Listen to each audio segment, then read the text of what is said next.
Welcome to the Firebelly Social Show. We're focused on talking to food and beverage brands that are on a mission to make the world better. Hey everyone, welcome back to the Firebelly Social Show, where I explore the stories behind the people building amazing food and beverage brands. I'm Duncan Olney, founder of the Firebelly Social Show. Every week I sit down with founders, innovators, and leaders to learn what it takes to build the products that people love. So today's guest is someone who's been helping people rethink what healthy snacking can be. Kathie Pelliccio is the founder of SuperSeedz, a company built around just one incredibly simple idea. And that is that pumpkin seeds don't have to be boring. They are packed with nutrition, naturally satisfying, and when done right, they're absolutely delicious. She often says, I want to help people find a snack that loves me back. So it's a wonderful philosophy. And today we're going to talk about entrepreneurship, building a brand, and why sometimes the oldest foods are exactly what we need in a modern world. Today's episode is brought to you by Firebelly Marketing. At Firebelly, we help food and beverage brands tell better stories, generate awareness and demand, and support sales through organic, social, creators paid, retail, podcasts, and founder-led marketing. So whether you're launching into retail, growing velocity, or trying to become the brand buyers remember, we'd love to help.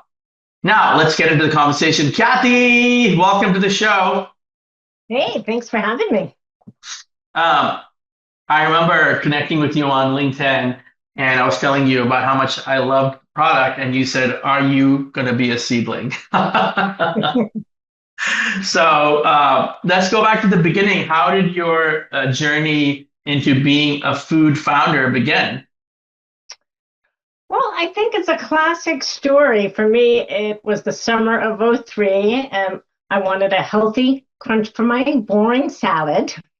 And I found myself at the local health food store, and I came home with some pumpkin seeds and started dry roasting them in my cast iron skillet and coming up with fun flavors. And so I have 5 children, and I'd make a big jar.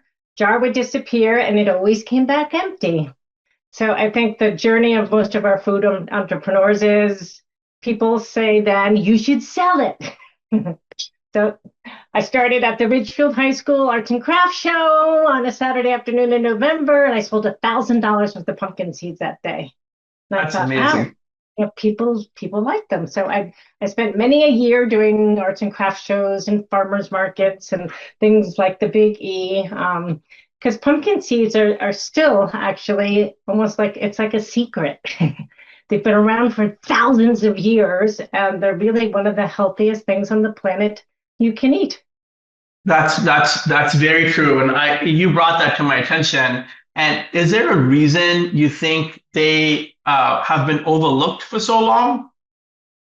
So I think when I say almond, people know exactly what it is, or I say pistachio. I think what happens for some of these folks, when I say pumpkin seed, their hand goes into the jack-o'-lantern, the goop, and the big white seeds.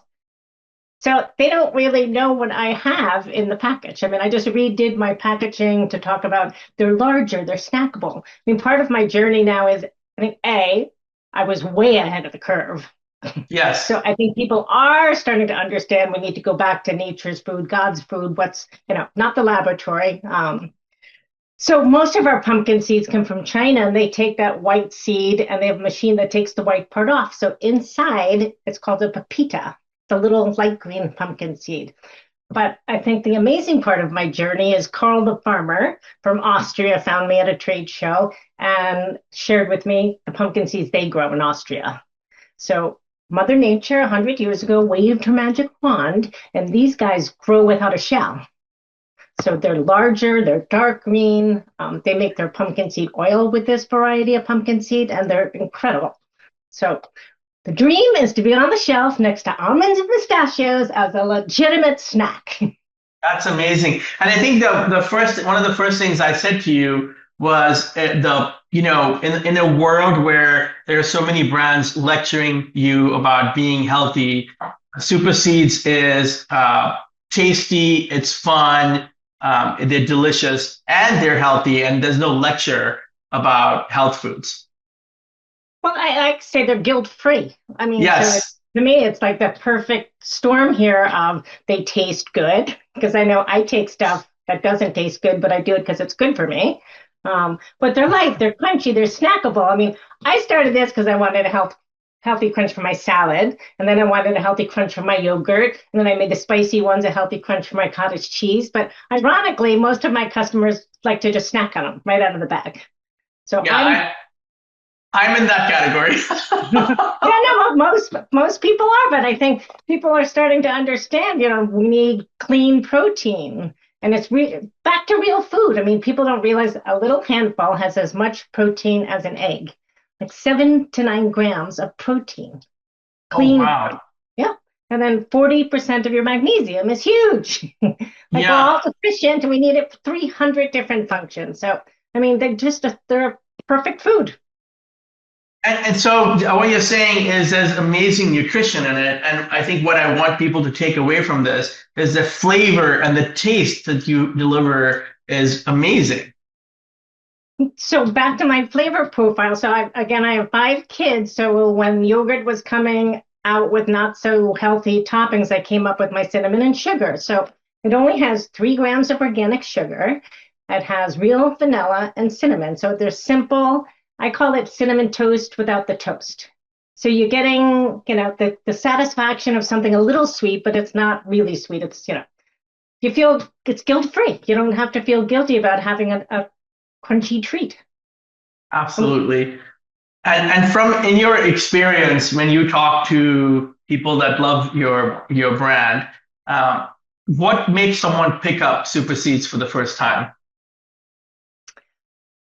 Well, I think, I enjoy the experience of being out. I mean, I did a farmer's market yesterday, and the experience of seeing people try them for the first time, it's almost like a food that they've never had before. Really, it hasn't. I mean, these special pumpkin seeds from Europe really are different. So when they taste them, because some people think they don't like pumpkin seeds, they're like, oh my God, these are so good. And they buy 3 to 6 bags. They're like, yeah. I get hugs at farmers market because a lot of times people don't want to try, but once they try it, they're like, oh my God. And then they know it's good for them. It's a win-win for everybody. And we talked about your tagline, a snack that loves me back. Where did that come from? That is just so clever. Frustration. I see what people eat, and they're eating, I think people are starting to wake up and starting to read labels. But I just feel like most snacks don't love you back. No, especially potato chips.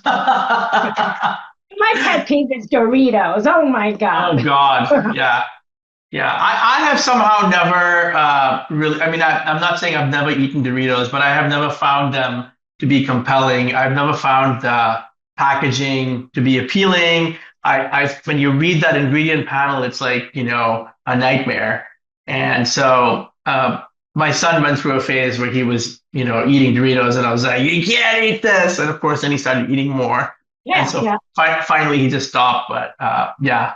And so let's talk a little bit about growing a brand. Building a food brand is so hard.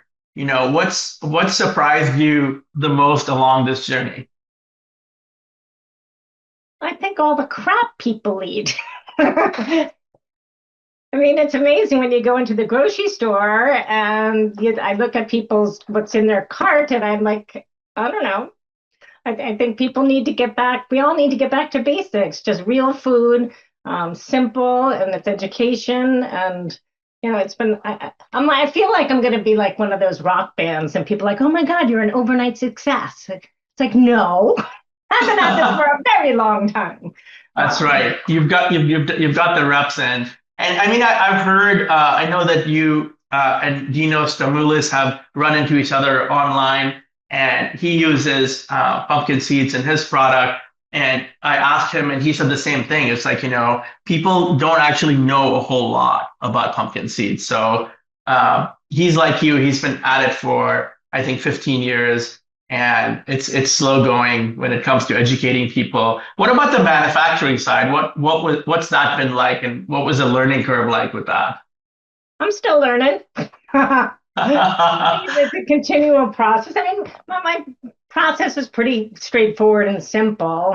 So we don't need really specialty equipment to make it. But it's small batch roasted. So I'm not, I mean, if you look at many seed brands, they oil roast and spray on flavor because that's faster and cheaper to do. But my philosophy has always been to keep it wholesome and simple and no seed oils way back, over 20 years ago.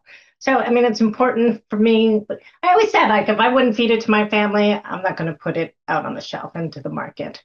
Yeah. And I was curious to know your take on, I mean, I think the hardest part for founders, there's a couple things, right? I mean, all of it's hard, but I think, getting into retail, for example, is difficult. But then also building demand is difficult. What has that been like for you? Difficult. Yeah. It's almost like I'm starting over. So, I mean, you line up different people and they give you advice, and I had packaging, and the packaging's pretty. But if I'm sampling it, people buy it because they're sampling it. So people really haven't been looking for pumpkin seeds. I mean, that's why I just redid the packaging again, just to kind of convey, the dream again, to be on the shelf next to almonds and pistachios, where people understand, oh my God, pumpkin seeds, they're amazing. Not only good for me, but good for the planet. And yeah, so, the dream is to get people looking for a healthy pumpkin seed snack. And I think that the other part that I love about your packaging is it does tell a story. It tells a story. You're telling people about, the nutrition value and pointing out the taste. And did some of that come from all your reps, being at farmers markets and doing demos and sampling it, where you learned that these are the parts of the story that really make a difference? Oh yeah, so like people are amazed when I say, now that's my newest thing, like as much protein as an egg.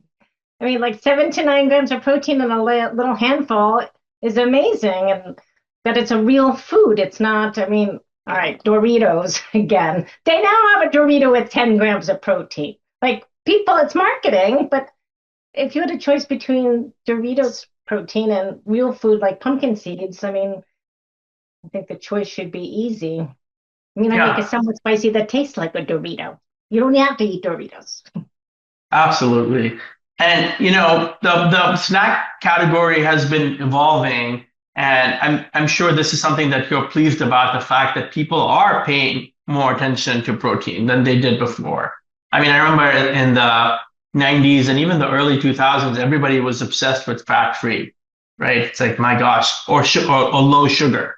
Yeah, what a mistake that was. Yeah. And I think we found that the whole fat-free thing was bullshit, right? It was like, just, let's not get into the details of why all that happened. But it's like, I am happy about the fact that people are so concerned about protein, but there's a lot of bullshit protein products, Yeah, so it's overly processed and it really doesn't have nutritional value, and it's marketing. People, again, back to basics. So even I'm in all these groups and they're always like, oh, what's new? What's exciting? Like, no, you don't want your food to come from the laboratory. That's what all the big guys do. They go in there and their job is to make it really cheap and addictive. They don't care if it's good for you or not. And I find that frustrating. Like, so goji berry had its moment, chia seeds, pomegranate. In my mind, it's time for the pumpkin seed to have that shining moment. We're ready.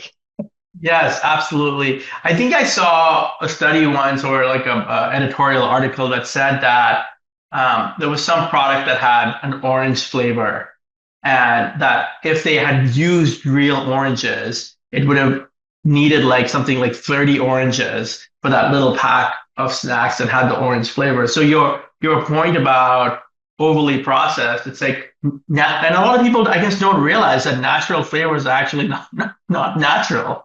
Yeah, another good marketing term there. Well, monosodium glutamate used to be under the natural flavor. Yeah. Yeah.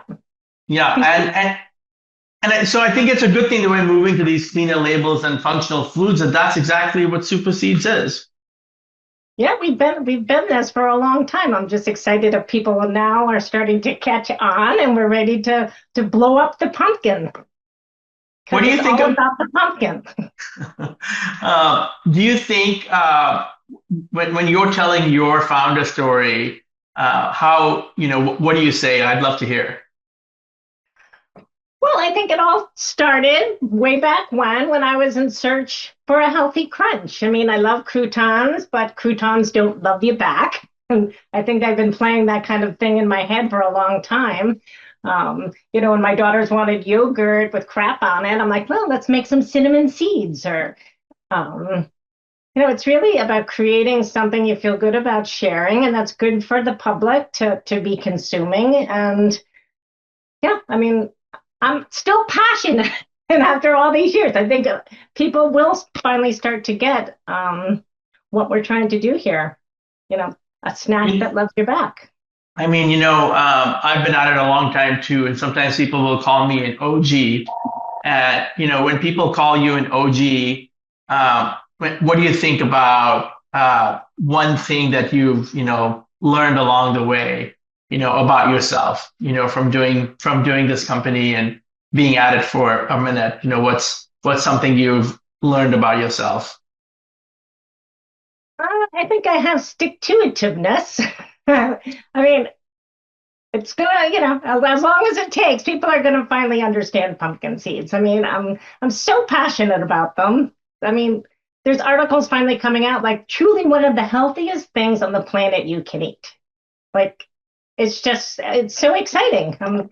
People have no idea. It's been under the radar here for thousands of years, and it's yeah, I'm excited to finally have it catch on.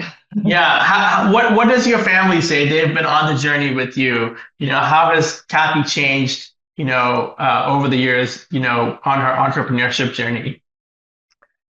Well, I don't know if I really have changed. I mean, I'm still driven. I'm still excited about the product. I'm still, I have it on me. And if I'm talking to somebody online somewhere, I'm sharing pumpkin seeds and just, you know, sowing the seed. That's what I do.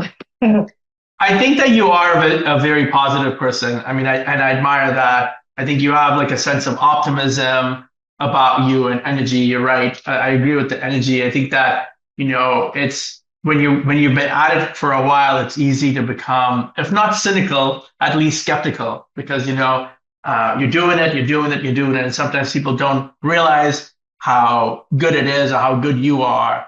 And I commend you, on the optimism and the energy. Yeah, no, I can be very cynical and I watch these new entrepreneurs coming along and I'm like, oh my God, they have no idea what they're in for. I mean, it's a roller coaster. There's ups, there's downs, and I feel like I'm one of those rock and roll bands that it keeps playing and eventually will be discovered. It's interesting because I ran into a woman that I've known for, a long time. She's probably like in her, 33, 34, like the 30s at the farmer's market a couple of weeks ago. And she said, oh, I'm so excited. I'm launching a food brand. I was dying to tell you. And I said, oh, that's really cool. And she says, yeah, I've done all the hard work. And I said, oh, really? Like Never give me a call. I said, where are you with it? And she said, all the heavy lifting's done. She goes, I'm going to start a s'mores company. And I said, a s'mores company? I said, really? I said, has that been done before? And she goes, oh, mine is the best. And, I've made a few. They're really good. Everyone loves them. And I said, has anyone paid for it? And she said, no. And I said, so what hard work have you done? I'm just curious. And she said, I've got all the ideas. And I said, okay. She says, all the ideation is done. Now, all I have to do is just go execute it. And I had to do everything I could. I told my wife, I said, I ran into so and so, and this is what she said. And she said, oh my God, I hope you didn't say anything. She said, I don't want you to kill her vibe. And I said, I didn't say anything. I said, it's not my place. I said, she's got to do her own research. But I think that that's how a lot of people have approached a food or a beverage brand. I got this idea, and it's very hard to get off the ground. And even when you get off the ground, then you got to sell. and then you got to sell consistently. So, what would you say to someone like that? I guess depends which day it's on. Don't do it. um, I guess yeah. Where? Sorry, go ahead. No, you first. Um, Yes, I had a lady out of the blue said she called me 10 years ago and she called me again and she said, I'm so happy you picked up the phone. And, she's making a granola. And I said, I'm happy to have you run ideas by me. And, so I encouraged her. I called her back and I haven't heard from her since. So, she can't even get herself to her first farmer's market. Yeah. I mean, I think that, you have done such a great job with innovation. You have, different iterations of the product. How do you decide, like, hey, I'm going to launch a chocolate flavor, for example? Like, what idea do you say no to? How do you decide which ones to roll forward with? Oh, I think it's intuition because I have lots of ideas. When I came up with SuperSeedz originally, I thought I'd be branching out into other things. And I'm still trying to get people to understand the pumpkin seed. Yeah. Yeah. I mean, there's tons of things that I could do and ideas and recipes, but I think that I really need to understand or get the consumers behind understanding pumpkin seeds. So as soon as that happens, I can start rolling out some of those other things, but flavors as well. I mean, pre-COVID, when I was using the other variety of pumpkin seeds, I had a pickle flavor, I had a tomato Italiano that tasted like a pizza goldfish. So I do think about bringing some of those flavors back and testing those.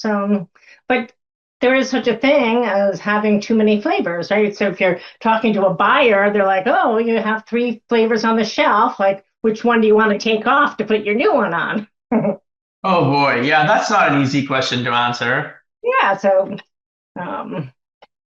so we're going to keep rolling forward with the flavors that we have and maybe test them this as a fun project. But, I don't know. It's a roll of the dice some days. I was going to ask you, how do you keep Kathie inspired? Like, what do you do for yourself to keep you inspired as the leader and, as the chief do-it-all? How do you stay inspired? How do you take care of yourself? Pickleball. Pickleball is my addiction. So even on a little league, we have our own SuperSeedz team. And do you play, is it singles or doubles? What do you play? So I just play locally with our rec department. So we have a great park. You can just go up and play with whoever's up there. But we do have a Tuesday night league. We have a team, and it's just so much fun. It really takes me away. So no meetings on Tuesday night. Exactly. You're like, I'm sorry, I'm booked. So you play pickleball. What are your thoughts on sleep and hydration and things like that? I always have my water bottle, always. Lots of water. Again, I get at least 8 hours sleep. That's awesome. That's really, I mean, a lot of people could learn from you. You'll be surprised at how many founders that I talk to that say, I suck at sleep, I suck at hydration, I don't do any exercise, I just work all the time. I feel like I've been there, I've done that, that's not me anymore. So I have. I mean, I've always slept and drank my water, but I would just, get up at 6 a.m. and start calling and talking to people. And then at 5 o'clock, I'd start calling people in California and just go, go, go, go, go. And I'm kind of into like, let go and let God. Like, okay, what's the plan? I have this fabulous product. Show me the way. Absolutely. If other than pickleball, do you listen to music or are you a fan of reading or movies? What keeps you going? So I listen to audiobooks when I'm driving. I have a dog, a Belgian Malinois, that keeps me busy. Oh my God. She's a full-time job. I don't watch a lot of TV. I don't like to turn on the news. Probably why I'm positive. Yeah. All right, you ready? You ready for a rapid fire round? Ready. All right. Coffee or tea? Coffee. Okay. Favorite SuperSeedz flavor? Oh, no, you don't. So I always say, because I make them the way I like them, it's a mood thing. So I say sea salts on my salad, or I make a pesto, cinnamon on my yogurt, spicy on my cottage cheese. I mean, I kind of have in mind what I'd like to do with them. So I can't answer that. What's your favorite grocery store to shop in? My husband does a lot of the grocery shopping. I'm at the farmers markets. I like to pick my stuff up at the farmers markets. I dabble around. I don't have a favorite. He does. We have a local Big Y. He does a lot of our shopping in. Got it. Okay, so I'm going to divert from my next question by asking a follow-up. Favorite thing about the farmers market? Oh, I just like talking to the people who grow the product, raise the product. I mean, it's a community. Like we all appreciate each other and our efforts. And bless you. And yeah, we get each other. Like we're hardworking, putting out stuff that comes from our heart. Got it. Who's an entrepreneur out there that you really love? Oh, I don't know if I have a favorite. I mean, it's been amazing watching Lesser Evil grow with a Connecticut company and to do that big. I used to joke, I'm going to be sitting on the island with my drink with an umbrella in it, and I'm happy to see these entrepreneurs that have been able to grow their brand to such a success, and I hope to do that someday. One habit that's helped you build your business. I think persistence. So it's not no, it's not yet. It's not yes yet. I like that. Oh, I like that better. Yeah, I think you've kind of answered the next question, but I'm going to give it a shot anyway. If you weren't running SuperSeedz anymore, what would you be doing? More grandkid time, more pickleball. Yeah, just traveling and enjoying life. Sitting on the island under the umbrella with a cocktail of your choice. Exactly. Now let's give people a little sense of where they can buy the product. Well, so the best bet right now is SuperSeedz with a Z.com. We are on Amazon. So we're stronger in the Northeast. I'm in the Whole Foods up there. I'm in Harris Teeter, Weiss, but really to get all the flavors, to look at them, our website is the best place to check us out to start with. And then, of course, if they have a favorite local store, we can reach out to them and ship them direct. Absolutely. I know that my local store is the Good Earth. And so I'm going to go in there. The next time I go in there, I'm going to ask for you. So they're a pioneer in Indianapolis. They are ahead of all the trends, and they're awesome. So and I know that from my experience of ordering on the website that it comes way faster than anything else comes. So I don't know what secret you have going on there, but I got to tell you, it came almost immediately. We like to keep our customers happy. Absolutely. Anything coming up that you're super excited about you want to talk about? We're just doing the same old, we're doing some fairs and different opportunities. I mean, back in the day, I used to do something called the Big E, which was 17 days of having a booth in the Connecticut House. To be honest, I mean, I just started CrossFit last week because now I'm like, I'm out of shape. I can't do 17 days. So like building back my strength and just to be able to do more and get out in front of more people. Awesome. Well, it's been such a pleasure talking to you. You are definitely a thoughtful founder and someone I think that has played a great game and has an amazing product. And I wish you all the best.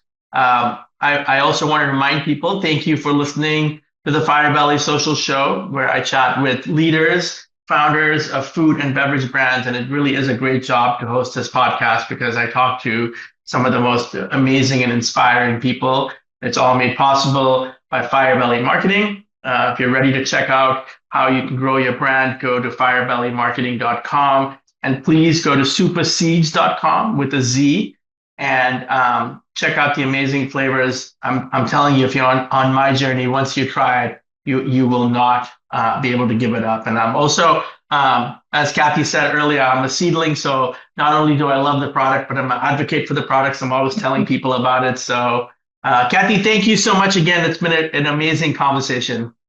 Thank you so much. I appreciate my seedlings. And thank you, everyone. We'll see you on the next one. Thanks for listening to the Firebelly Social Show. We'll see you again next time, and be sure to click subscribe to get future episodes.